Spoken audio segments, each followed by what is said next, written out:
台中丰原的北平金银楼hàng鸭店，顶个月造成350个人食物中毒。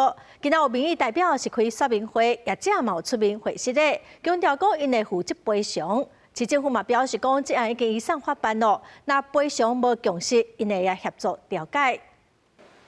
业者一类回释咧，受害人出席排几排，关心家己的权益。7月底，台中市丰原区北平金银楼hàng鸭店也出食案事件，有53人食hàng鸭了后，陆续出现胃肠无爽快、发烧这个症头，其中48人就医。随后卫生局有检验，确定验到沙门氏菌。民代22点开说明会表示，陆续有收到将近350人投诉受害。到场消费者讲要讨公道，业者强调会负责到底。食3片就去带。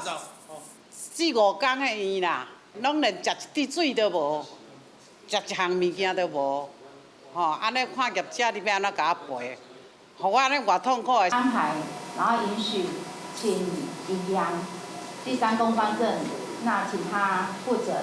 台中市食安处是讲，这间hàng鸭店6月要发生食安问题，互人下令停业。7月换负责人重新开业，搁再违规。专案已经依照食安法移送台中地检署侦办，后续依照司法判决结果来规范。全案已经确实是违反了相关的法令，所以目前地检署也正在积极的侦办。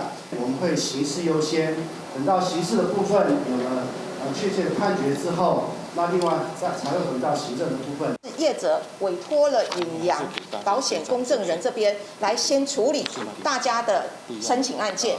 那大家把申请案件，如果说这跟业者没有办法妥处的时候，才会进到第2次申诉或者调解。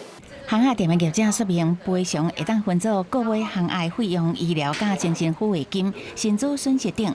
消保官是讲，目前已经收到209个申诉案，属有民事求偿。若是受害民众甲业者讨论无共识，就会介入调解。记者采访报道。